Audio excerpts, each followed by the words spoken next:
C'est un plaisir de vous retrouver. Pour certains, ça fait un petit moment. Bienvenue. Vous êtes prêts à louer le Seigneur? Vous avez envie de chanter? Nous aussi. J'aimerais vous lire ce verset dans le livre de Jacques. Toute grâce excellente et tout don parfait descend d'en haut. Le Père des Lumières chez lequel il n'y a ni changement, ni ombre de variation. Pas de variation. Son amour est inconditionnel, ses bontés, ses œuvres, ses dons, ils sont infinis et notre Seigneur ne change pas, il est toujours le même.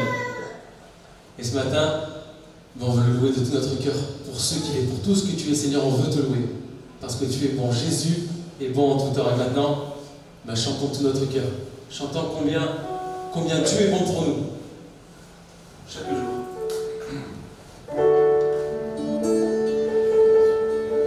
Dieu est bon en tout temps. Il a mis ce chant de louange en moi. Dieu est bon en tout temps. À travers la nuit, sa lumière jaillit. Dieu est bon. Dieu est bon en tout temps. Dieu est bon en tout temps. Il a mis ce chant de louange en moi. Dieu est bon en tout temps. À travers la nuit, sa lumière jaillit. Dieu est bon en tout temps. Quand je marche dans la vallée de l'ombre de la mort, je ne crains aucun mal, car tu prends soin de moi. Tu as promis d'être avec moi. J'aime Dieu, abandonnera. Dieu est bon en tout temps. Il a mis ce chant de louange en moi. Dieu est bon en tout temps. À travers la nuit, sa lumière jaillit. Dieu est bon en tout temps. Nous étions si indignes, nous étions si indignes, mais il est mort pour nous tous. Il nous remplit de son esprit. Maintenant nous déclarons que son amour durera jamais et ses bontés pour l'éternité. Dieu est bon en tout temps. Il a mis ce chant de louange en moi. Dieu est bon en tout temps. À travers la nuit, sa lumière jaillit. Dieu est bon en tout temps. Parfois je ne comprends pas le plan qu'il a pour moi. Ma vie est dans ses mains et je veux proclamer sans hésiter. Dieu est bon en tout temps. Il a mis ce chant de louange en moi. Dieu est bon en tout temps. À travers la nuit, sa lumière jaillit. Dieu est bon, Dieu est bon, Dieu est bon, Dieu est bon en tout temps.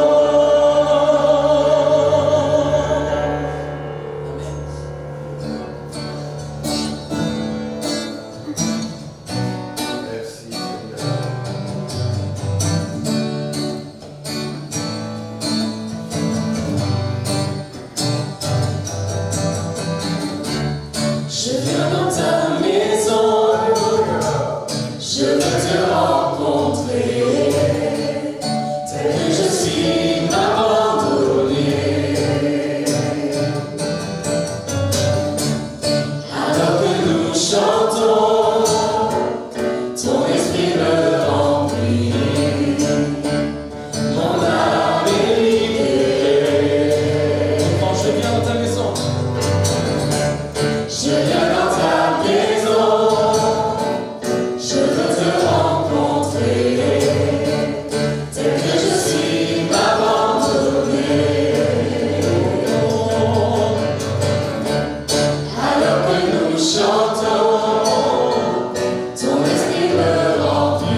Jésus, je veux plus de toi.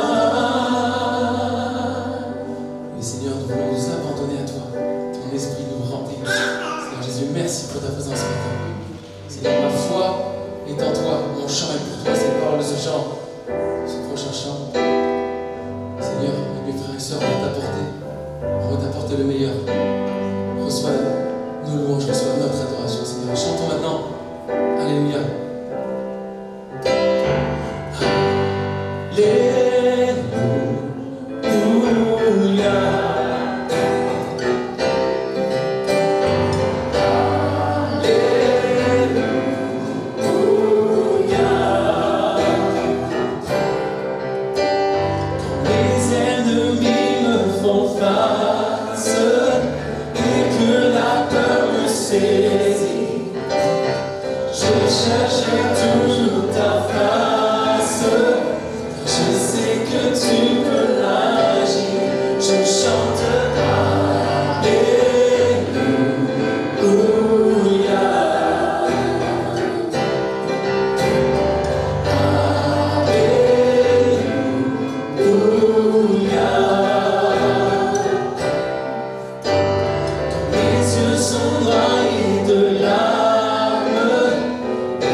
ta puissance, revêt-moi de ta sainteté, surprends-moi par ta beauté, manifeste ta présence et convainc-moi de ta puissance, revêt-moi de ta sainteté, surprends-moi par ta majesté.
Les astres que tu as créés, les océans, les mers, tout me révèle ta majesté. Alors mon âme veut s'écrier de tout mon cœur, je veux chanter. Alors mon âme veut s'écrier de tout mon cœur, je veux chanter. Oh Dieu, tu es infiniment grand, éternel puissant, roi majestueux. Oh Dieu, tu es infiniment grand, éternel puissant, roi majestueux.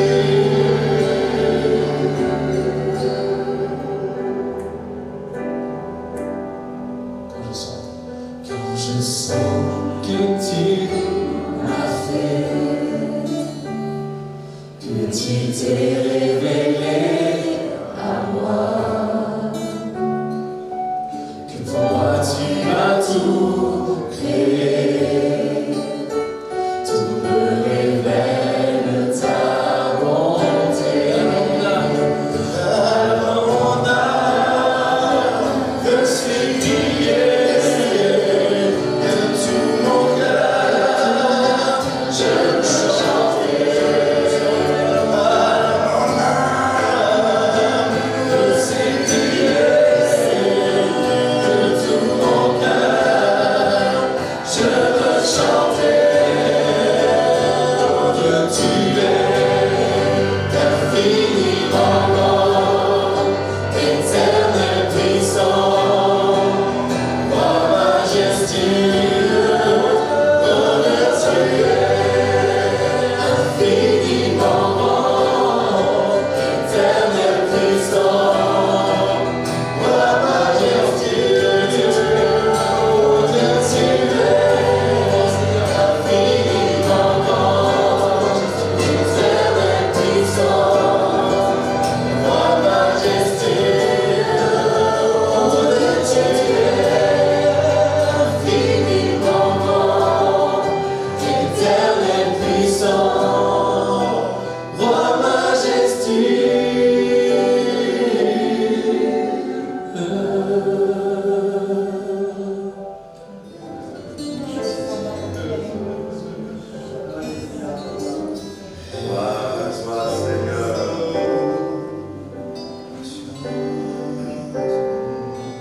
Que ces lieux soient visités par ta sainte présence. Que ces lieux soient balayés par le regard de ton esprit. L'étoile de ton Seigneur descend au milieu de nous. Au-dessus nous des lampes de feu. Verse le temps dans ton anneau. Que ces lieux soient visités par ta sainte présence. Que toute ombre soit chassée par ta lumière. Dans ta main, tiens le cachet. Garde-nous auprès du rocher.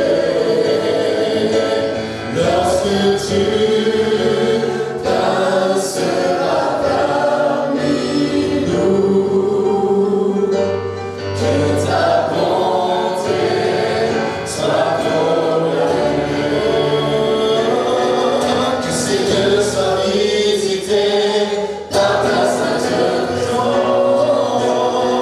Que ces lieux soient les témoins de l'action de ton esprit dans ta gloire.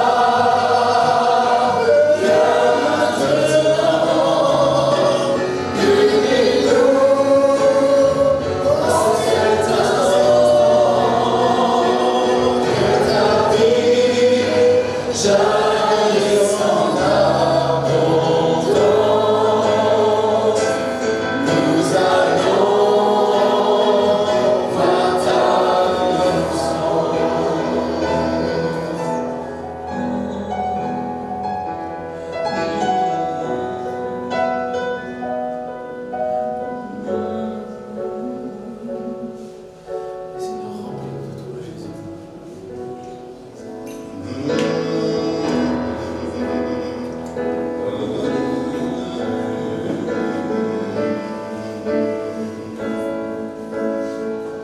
Quand je songe à la femme croix où Jésus fut meurtri pour moi, je vois ses mains, ses pieds percés, mon sauveur au doigt attaché.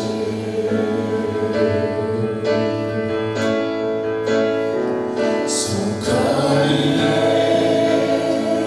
de l'âme tremblée dans le tombeau fut déposé, l'entrée scellée d'une lourde pierre, mais si seul et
Merci beaucoup pour un tel accueil. C'est une grande joie pour moi aussi et mon épouse d'être parmi vous. C'est la première fois d'ailleurs que nous sommes ici dans la communion fraternelle avec vous et nous nous réjouissons du travail que le Seigneur opère parmi vous. Je vous propose d'ouvrir la parole de Dieu dans le livre du prophète Ésaïe au chapitre 43.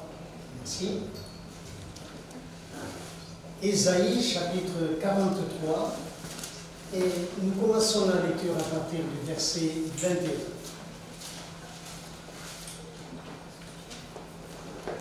Ésaïe 43, verset 21. Le peuple que je me suis formé publiera mes louanges, et tu ne m'as pas invoqué, ô Jacob, car tu t'es lassé de moi, ô Israël. Tu ne m'as pas offert tes brebis en holocauste, et tu n'as pas honoré par tes sacrifices. Je ne t'ai point tourmenté pour des offrandes, et je ne t'ai point fatigué pour de l'encens. Tu n'as pas appris d'argent, acheté pour moi des aromates, et tu ne m'as pas rassasié de la graisse de tes sacrifices, mais tu m'as tourmenté par tes péchés. Tu m'as fatigué par tes iniquités. C'est moi qui efface tes transgressions pour l'amour de moi, et je ne me souviendrai plus de tes péchés. Réveille ma mémoire, plaidons ensemble, parle toi-même pour te justifier. Ton premier père a péché, et tes interprètes se sont rebellés contre moi. C'est pourquoi j'ai traité en profane les chefs du sanctuaire, j'ai livré Jacob à la destruction et Israël aux outrages. Amen. Seigneur, en face de ta parole, nous nous tournons vers toi pour que par ton esprit, tu nous diriges et nous conduises dans la méditation de celle-ci. Seigneur, tu es un grand Dieu. Et nous pouvons tous rendre témoignage de ton immense amour, de ta bonté, de ta fidélité. Nous te louons pour ces moments que nous venons de vivre ensemble dans la communion fraternelle, sous ton regard, pour le bien que tu as déjà fait à nos cœurs et à nos âmes. Mais nous te prions maintenant que tu puisses déverser dans nos cœurs cette fraîche rosée, que ta parole tombe en nous comme une pluie bienfaisante, et que dans nos cœurs, il y ait cette action qui vient d'en nous. Nous comptons sur toi, et nous te rendons grâce ensemble dans le nom précieux de Jésus. Amen. Gloire au Seigneur. Le premier verset que nous venons de lire ensemble dans le texte choisi est très important et ce sera la base de ma méditation. Le peuple que je me suis formé publiera mes louanges. Nous avons fait cela tout au long des minutes qui ont précédé, mais ce que le Seigneur désire, ce que le Seigneur veut, c'est que notre vie tout entière, et ceci jusqu'à notre dernier souffle, puisse être une louange pour notre Dieu. Je vais quand même commencer par dire que ce verset s'applique en premier lieu au peuple d'Israël. En effet, dans le livre du Deutéronome, au chapitre 4, et à partir du verset 20, comme au chapitre 7 et au verset 6, Dieu parle à ce peuple. Et il dit qu'il l'a choisi, non pas parce qu'il était meilleur que les autres, non pas parce qu'il était exceptionnel. D'ailleurs, Dieu dit même, tu es le moindre des peuples. Mais c'est la grâce de Dieu qui est toujours inexplicable, qu'il a choisi, et sa volonté, c'est que ce peuple puisse publier les louanges de Dieu au milieu des autres nations. Si vous voulez, c'était un peu comme un terrain mis à part sur lequel le divin cultivateur va placer un semis qui va ensuite être transporté dans les autres nations pour que les autres nations, par le témoignage de ce peuple, puissent comprendre combien Dieu est grand, comme nous l'avons chanté, combien Dieu est miséricordieux, combien Dieu est compatissant, combien Dieu est puissant pour accomplir des miracles. Et il a fait d'énormes miracles pour ce peuple, car, comme nous le savons tous, c'est à main forte et à bras étendus que Dieu a délivré ce peuple d'une façon extraordinaire. Et la volonté de Dieu, si vous préférez le plan de l'Éternel, le dessein de l'Éternel pour ce peuple, c'est qu'il serve à la louange de Dieu parmi les nations.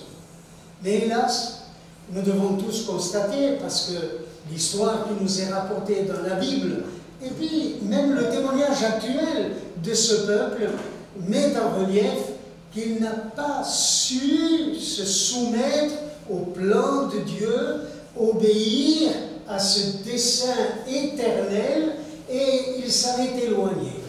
D'ailleurs, Dieu, dans le livre des Nombres, au chapitre 14 et au verset 34, va faire un solennel avertissement à ce peuple, après une certaine désobéissance aussi, après une manifestation d'idolâtrie, et il lui a dit, tu vas savoir ce que c'est d'être privé de ma présence. Et vous en conviendrez, mes chers frères et sœurs, il n'y a rien qui soit plus terrible ici-bas sur la terre que de connaître un passage où nous sommes privés de la présence de Dieu. Ce matin, chacun d'entre nous a pu ressentir dans le fond de son cœur, pour autant que ses yeux étaient fixés sur le Seigneur, combien il est bon de vivre dans la présence de Dieu. Et quand on est privé de la présence de Dieu, alors c'est les ténèbres, c'est l'angoisse. Au lieu de la paix, c'est une sorte de frénésie intérieure qui nous prend et nous sommes inquiétés pour la moindre des choses. La présence de Dieu, c'est toujours une source de bénédiction, une grâce exceptionnelle. Et ce peuple, au moins à 3 reprises, eh bien, s'est éloigné du plan de Dieu, et chaque fois, eh bien, il a connu ce passage dans une sorte de tunnel où il a été privé de la présence de Dieu. Ça ne veut pas dire pour autant que Dieu l'a abandonné, car nous le verrons dans un instant, Dieu est toujours fidèle. Quand il dit quelque chose, il l'accomplit. Et c'est sa grâce qui est notre meilleure garantie. Parce que le peuple comme vous avez pu le constater au travers du texte que nous avons lu, n'a manifesté qu'iniquité, que désobéissance. Il a manifesté une attitude d'égarement à l'égard de Dieu, de ses commandements. Et Dieu l'a châtié, mais il ne l'a jamais abandonné.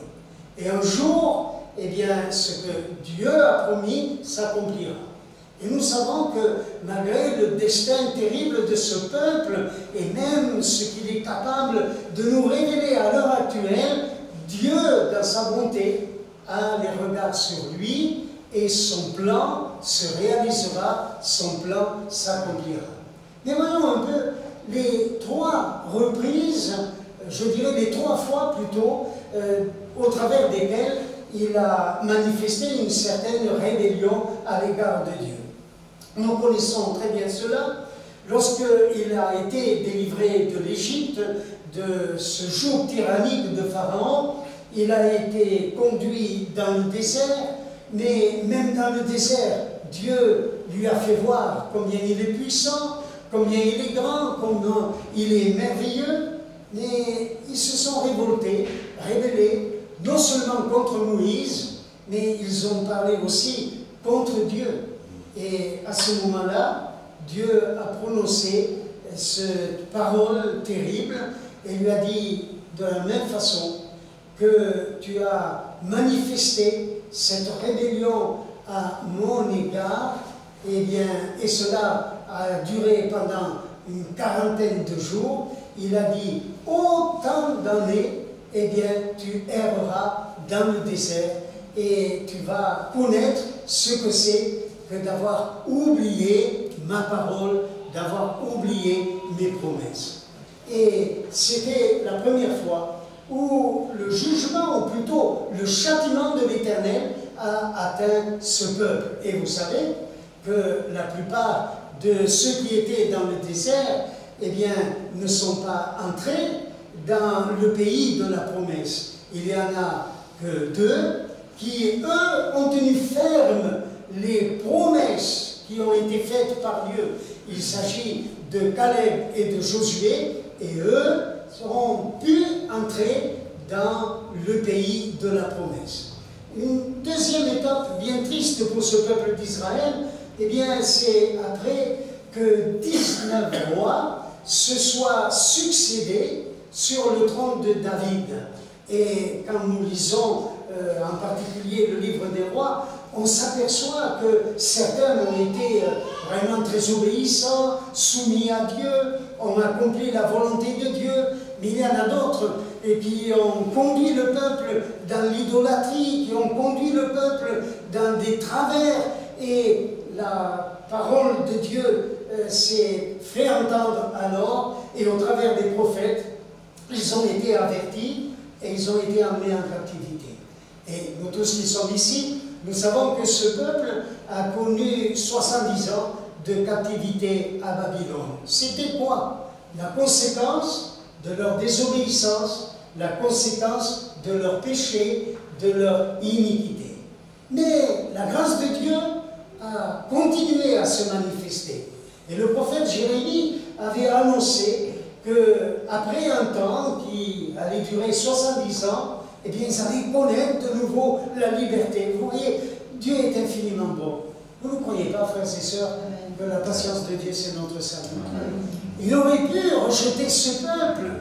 Définitivement, c'est tout ce qu'il méritait. Mais il le relève chaque fois. Comme nous pouvons dire, qui me relève dans mes chutes? C'est Jésus-Christ. Et il est infiniment bon pour chacun d'entre nous. Et cela aurait dû être suffisant pour apprendre la leçon et se tourner résolument vers l'Éternel. Non.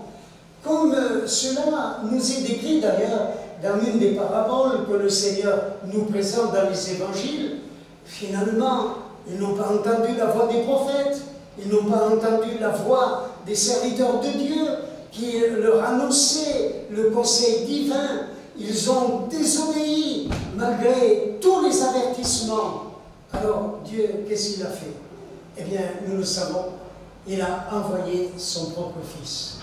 Et Jésus est venu d'abord parmi les siens, Et les siens ne l'ont pas accepté. Ils l'ont rejeté. Et la conséquence du rejet du Fils de Dieu pour Israël est dramatique, puisque nous le savons, l'histoire nous l'apprend, mais la parole de Dieu nous en avertit. Ils ont connu la diaspora, la dispersion sur toute la surface de la terre. Le rejet de Dieu, eh bien, s'est manifesté par cette forme de discipline et de châtiment pour ce peuple. Et pour nous, c'est une chose bienfaisante. Je vais vous dire pourquoi. Parce que l'apôtre Paul nous apprend dans son épître aux Romains, au chapitre 9, particulièrement aussi au chapitre 11, que si Dieu a mis à l'écart ce peuple momentanément, je voudrais ici bien souligner cela, car il y a certains chrétiens qui pensent qu'ils sont dans ce que l'on appelle la théorie du remplacement, et que ce peuple est éliminé définitivement, que le plan de Dieu pour lui, c'est fini, et que l'Église l'a remplacé d'une manière définitive. Non, non, non, non. Le moment que Dieu a utilisé pour ouvrir la porte à l'Église. La pierre qu'ils ont rejetée est devenue la principale de l'angle de l'Église de Jésus-Christ. Et je profite de l'occasion pour vous dire, je fais toujours une grande différence entre l'Église de Jésus-Christ et les églises avec un petit e composées par les hommes et les différentes dénominations, les différentes structures qui n'ont rien à voir d'ailleurs avec l'Église de Jésus-Christ. L'Église de Jésus-Christ, elle est composée de qui? Elle est composée d'hommes et de femmes qui sont nés de nouveau, régénérés par le Saint-Esprit. Peu importe l'étiquette, peu importe les titres, peu importe les dénominations, mais là où l'Esprit de Dieu a touché un cœur et que ce cœur a connu la repentance, qu'il a abandonné le péché, l'iniquité, pour obéir au Seigneur et se soumettre à la volonté de Dieu, là se trouve un véritable enfant de Dieu, un véritable chrétien. Et pour nous, notre préoccupation, c'est de savoir qui nous sommes réellement. Et même si le monde ne nous reconnaît pas comme tel, nous pouvons dire, comme mon beau-frère le disait dans sa prière tout à l'heure, nous avons le témoignage de l'Esprit de Dieu à notre esprit que nous lui appartenons. Nous sommes à lui. Et maintenant, eh bien, l'Église a une mission. Il y a aussi un dessein pour l'Église. La vocation de l'Église, elle est extraordinaire. Notre vocation est une vocation céleste. Et mes frères et sœurs, nous ne devons jamais oublier que même si nous sommes dans le monde, nous n'appartenons pas au monde. Nous appartenons à ce peuple qui a été racheté. Et vous allez dire, mais comment pouvez-vous tirer de ce texte, le peuple que je me suis formé pour lui rendre mes louanges, une application pour nous? Vous venez de nous dire que cela s'applique à Israël. Oui, c'est vrai, mais la Bible dit aussi que ce qui leur est arrivé pour nous servir d'exemple à nous, qui sommes parvenus à la fin des temps. Or, à 2 reprises au moins, je dis bien au moins, eh bien, dans le Nouveau Testament, la Bible souligne, particulièrement dans l'épître de Paul à Tite, au chapitre 2 et au verset 14, que la grâce de Dieu, source de salut pour tous les hommes, a été ouverte pour tous ceux qui veulent croire. Et la Bible dit, cette grâce, elle nous enseigne à renoncer à l'impiété. Contrairement à ce que certains pensent, qui disent toujours, ah, mais nous sommes dans la grâce. Et puisque nous sommes dans la grâce, nous pouvons nous permettre de vivre comme bon nous semble. Dieu est tellement bon, Dieu est tellement miséricordieux. Nous sommes dans la grâce. Nous ne risquons rien. Attention, il y a la possibilité de changer la grâce de Dieu en dissolution. C'est-à-dire que sous prétexte de vivre dans la grâce, alors on peut se permettre de vivre en contradiction avec ce que Dieu demande dans sa parole. Or, un véritable chrétien, eh bien, quand il a la foi, et on ne peut pas être chrétien sans la foi véritable ne peut pas être dissociée de l'obéissance. Et c'est la raison pour laquelle Paul, à Tite, dit il s'est constitué un peuple. Cette fois, il ne parle plus de l'ancien peuple Israël, mais il parle de l'Église, et il dit un peuple qui va justement publier mes louanges, ainsi rendre grâce à Dieu.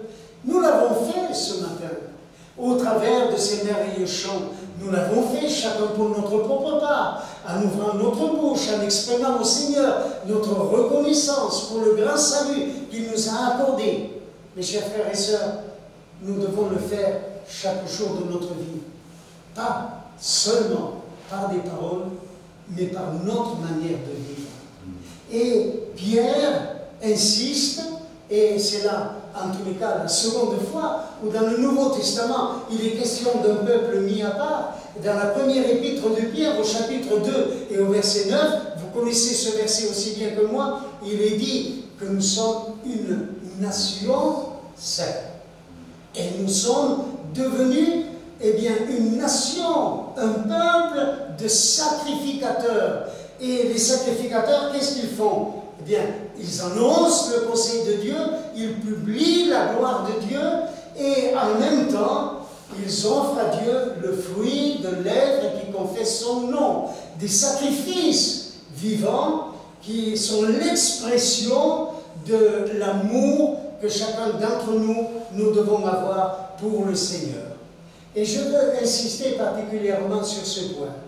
L'expression de l'amour. Dieu ne nous demande pas de sacrifice, mais en tous les cas, il nous demande une consécration. Et la consécration, elle ne doit pas être, je dirais, le résultat d'efforts personnels, d'une volonté humaine simplement, mais elle doit être le produit de l'amour que nous avons pour le Seigneur. Est-ce que vous êtes d'accord avec moi? Vous savez, servir Dieu par obligation, ça n'apporte aucun résultat dans notre vie, aucun bénéfice spirituel. Mais si nous aimons Dieu et que tout ce que nous faisons, nous le faisons pour la gloire de Dieu, alors là, il y a une riche bénédiction. Et c'est la raison pour laquelle la Bible dit que point que nous fassions dans notre vie, y compris même manger ou boire, point que nous fassions, nous devons tout faire pour la gloire de Dieu. Le peuple que je me suis formé va publier mes louanges. Vous savez, le mot louange est la traduction du texte originel, c'est Hallel, et c'est la même racine que Alléluia. Alléluia, ça signifie gloire à Dieu. Mais ce petit mot-là, il a une double signification. La première signification, c'est une lumière brillante, éclatante. Et la deuxième signification, c'est un son doux comme celui d'une flûte. Ça veut dire qu'il doit y avoir quelque chose que l'on voit et quelque chose que l'on entend. Et dans notre vie, on doit voir que nous sommes en relation avec le Seigneur, et puis on doit entendre, en effet, parce que de notre bouche doit jaillir ce que nous recevons de lui, c'est-à-dire la parole de Dieu. Alors, je voudrais faire référence ici à un verset que j'aime beaucoup, qui se trouve dans le livre du Cantique des Cantiques, et qui est en rapport aussi avec l'Église, puisque vous le savez, le livre du Cantique des Cantiques est un livre allégorique qui parle des relations entre l'Église et Jésus-Christ, l'épouse et son époux. Et dans ce verset, il est dit, qui est celle-ci qui paraît, écoutez bien chaque partie de ce verset, qui paraît comme l'aurore, belle comme la lune, pure comme le soleil, mais terrible comme une armée sous sa bannière. Je voudrais prendre les détails de ce verset. Elle paraît comme l'aurore. L'aurore vient après la nuit. C'est-à-dire qu'après des temps de ténèbres, des temps précisément qui correspondent peut-être à des épreuves dans notre vie, à certaines tribulations, à des moments difficiles où l'esprit de louange peut-être a pu disparaître de notre cœur et de notre vie. Après ces temps sombres vient le matin, plein d'espoir, l'aurore. L'Église est sortie des ténèbres. Vous savez très bien que le mot ecclésia signifie tout simplement celle qui est appelée hors d'eux. Nous avons été appelés par le Seigneur à sortir du monde. Et nous apparaissons comme l'aurore. Et vous avez vu, ça va en progressant. Et il y a cette expression, belle comme le soleil, belle comme la lune, pardon. Mais la lune n'a pas d'éclat naturel. Elle n'a pas, elle, la lumière. Elle reçoit la lumière du soleil. Et c'est la raison pour laquelle nous pouvons la voir. Et l'Église, eh bien, elle doit refléter ce qu'elle reçoit de Christ. Christ est la lumière. Et il a dit, je suis la lumière du monde. Mais il a dit aussi, en s'adressant aux chrétiens, à ses disciples, vous êtes la lumière du monde. Il faut donc pouvoir avoir cette relation avec lui pour avoir justement cette lumière qui va refléter et dans ce monde rendre témoignage à la gloire de Dieu. Vous savez aussi bien que moi, mes frères et sœurs, que nous vivons une période où le mal est appelé bien, où le bien est appelé mal. Et nous sommes en plein dans cette période particulièrement ténébreuse, obscure, où chaque jour, dans ce monde, on ne peut entendre et voir que des choses qui sont en pleine contradiction avec la parole de Dieu. Mais l'Église, elle doit marcher selon le conseil de Dieu. Et le monde, même s'il ne nous reçoit pas, même s'il manifeste pendant un temps une sorte de révolte, et nous devons nous attendre à ce que cela devienne de plus en plus terrible, ne croyez pas, mes frères et sœurs, que ça ira mieux demain, comme la chanson le dit. Et vous allez dire, bien, pasteur, vous n'auriez pas dû venir ici pour nous dire que ça n'ira pas mieux demain. Moi, je vais vous dire, non, ça n'ira pas mieux demain dans ce monde. Ça ira de pire en pire.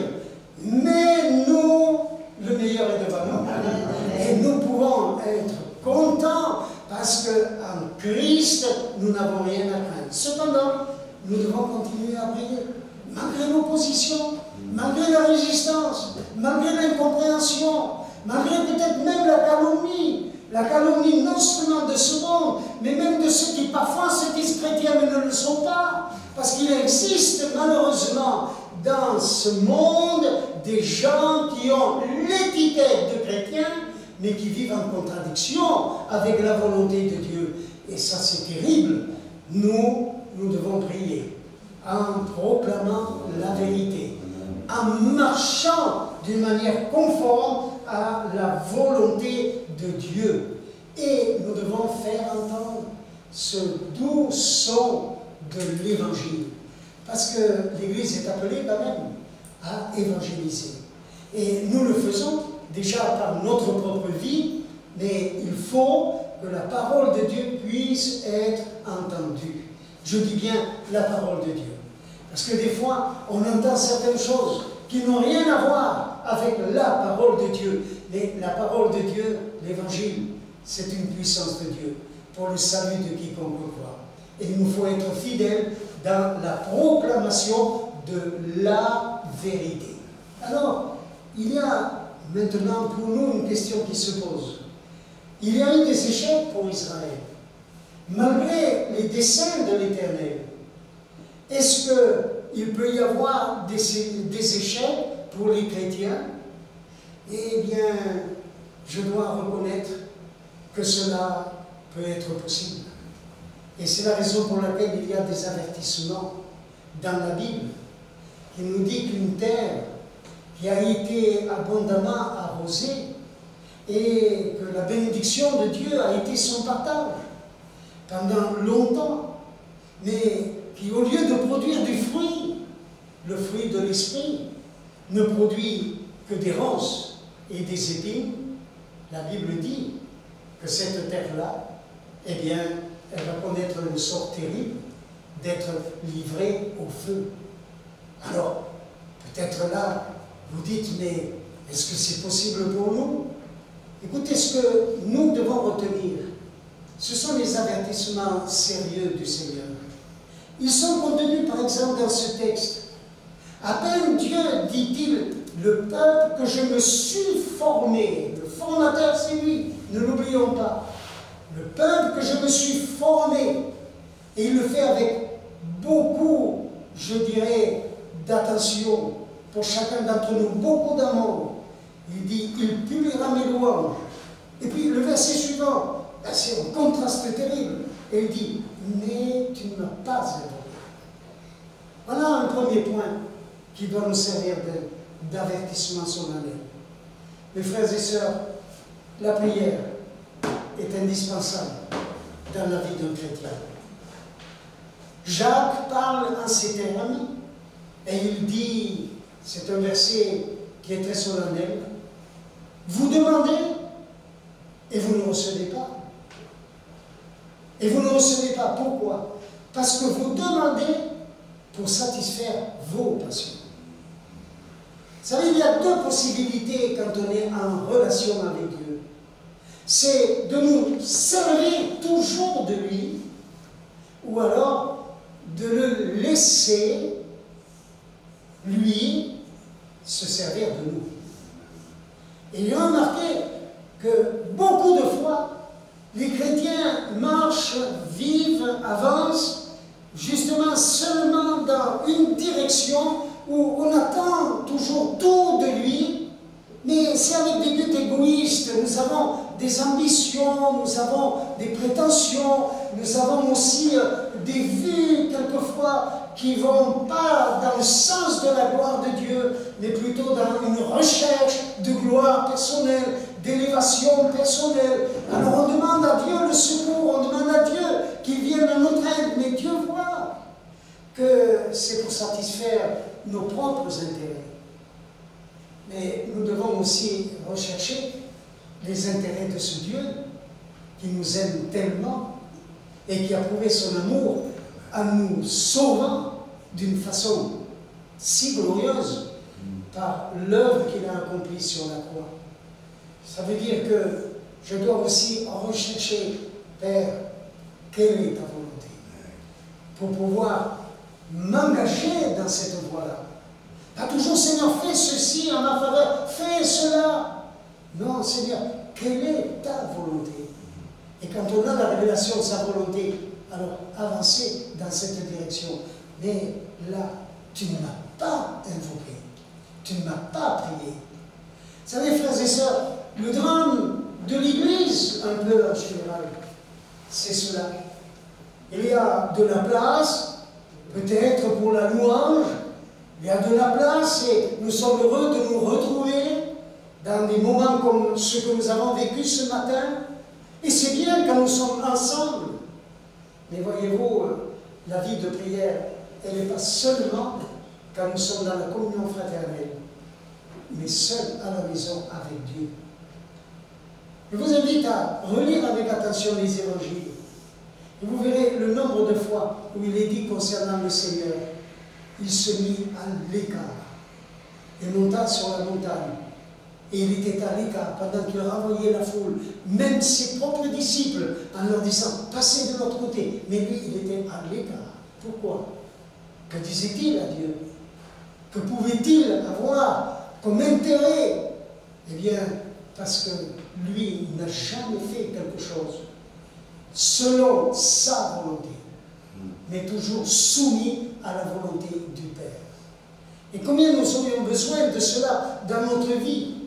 Le manque de prière est souvent quelque chose qui nous amène sur un terrain qui est dangereux.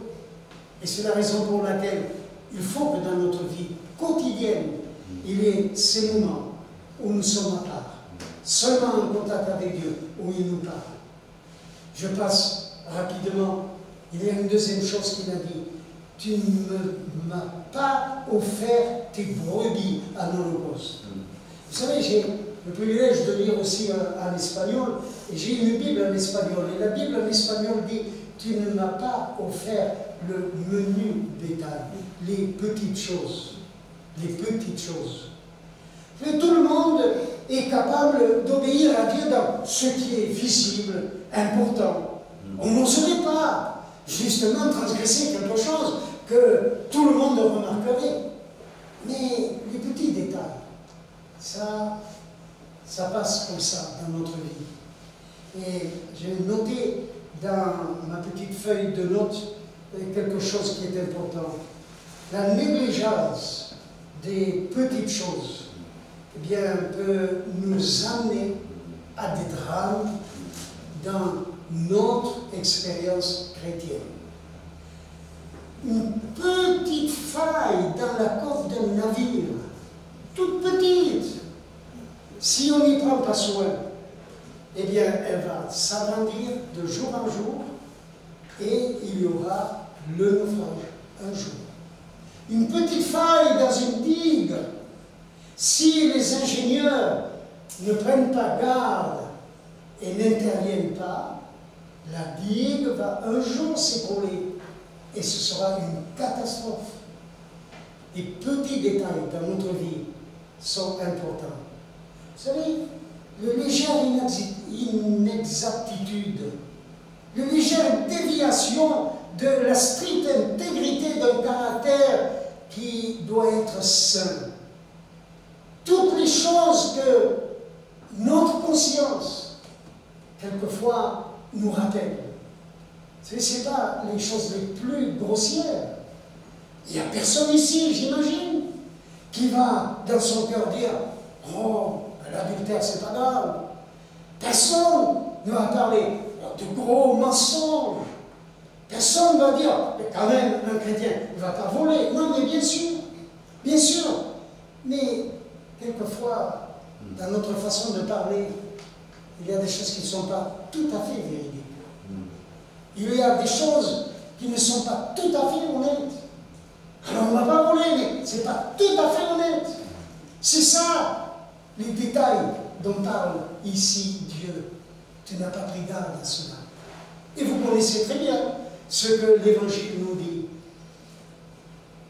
Celui qui n'est pas fidèle dans les petites choses ne le sera pas dans les grandes. Et celui qui est fidèle dans les petites choses le sera aussi dans les grandes. Alors il faut que dans ces moments de recherche avec le Seigneur, non pas d'une manière légaliste, non pas comme si on nous imposait cela, mais il faut que notre cœur soit vraiment ouvert à l'action de l'Esprit de Dieu. Vous voyez, comme dans ces moments-là de louange, d'adoration, où Dieu parle. Nous avons chanté un merveilleux chœur, d'ailleurs tout à l'heure, et je me souviens, parce que ça m'a fait penser à cela, d'une expérience faite par mon épouse dans un moment où on chantait dans une certaine église ce merveilleux cantique, que ces lieux soient visités par ton esprit. Et des fois, on chante cela sans prendre conscience, mais il est là. Et s'il est là, alors tout peut devenir possible. D'ailleurs, ce jour-là, quand elle a été guérie de sa polyarthrite, eh bien, nous croyons que pour Dieu, tout est possible. Cependant, il faut faire attention. Nous avons des fois l'habitude de certaines choses et notre cœur n'est pas ouvert. Les petites choses, les petits détails. Et le troisième reproche, c'est tu ne m'as pas rassasié de la graisse de tes sacrifices, mais tu n'as pas pris d'argent acheté pour moi des aromates. Ah, quelque chose qui sent bon, le parfum de la louange. Il y a ce moment où on adore Dieu pour ce qu'il est, où on en recherche, non pas pour nous, mais on le contemple pour ce qu'il est. Vous remarquez comment David, dans un certain passage, dit « Tu es le plus beau des fils de l'homme ». D'ailleurs, dans la vie de David, je trouve qu'il y a ces étapes-là. Il y a un psaume dans lequel il dit « Je t'aime, Seigneur, je t'aime, parce que je t'ai invoqué et tu m'as répondu.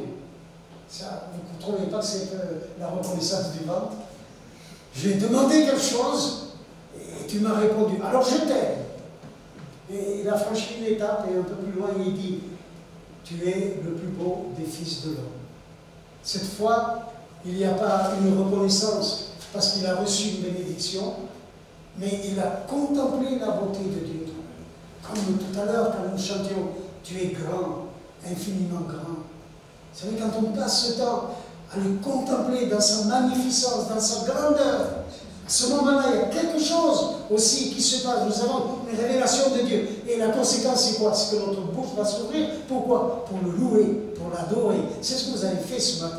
Mais chaque jour, eh bien, il faut qu'il y ait cela dans notre vie.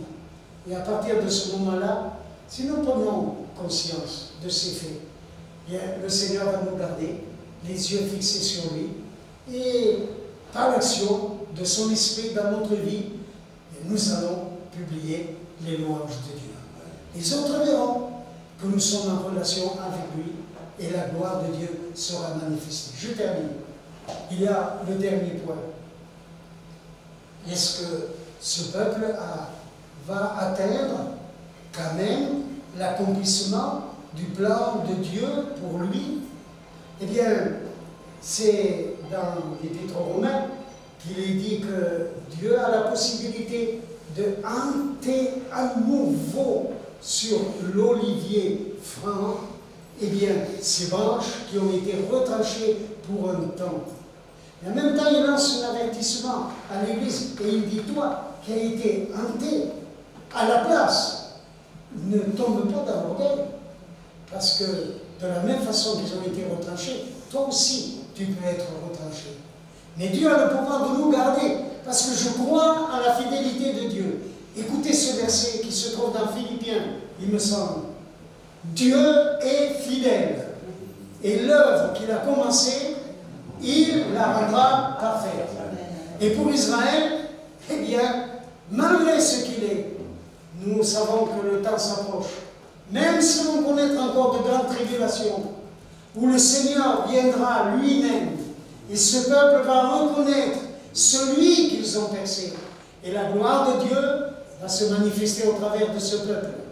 Et nous, mes frères et sœurs, eh bien, ayons confiance dans le Seigneur. Cherchons-le avec beaucoup d'attention, en obéissant à sa parole, et Dieu qui est fidèle, un jour permettra que tel il est, tel nous sommes. Maintenant, il y a beaucoup d'imperfections, mais tel il est, tel un jour nous serons. Moi, cette espérance-là me remplit d'une joie immense, et je peux trouver au travers de cela une paix ineffable. Que Dieu vous l'accorde et que Dieu vous bénisse. Seigneur, s'il te plaît, que ta parole trouve le chemin de nos cœurs et que ton esprit nous conduise dans une voie d'obéissance et de soumission à ta volonté. Merci pour ce que tu as fait jusqu'à ce jour et nous voulons proclamer encore que pour toi tout est possible et que dans ta fidélité, l'œuvre que tu as commencée en chacun d'entre nous, tu vas la rendre parfaite. Seigneur, nous nous en remettons à toi. Que ton esprit vienne à notre aide et que ton nom soit glorifié en nous. Bénis cette assemblée, bénis abondamment et que ton nom soit glorifié en son sein. Oh Dieu, notre confiance est placée en toi et nous te rendons grâce dans le nom de Jésus. Amen. Amen. Gloire au Seigneur.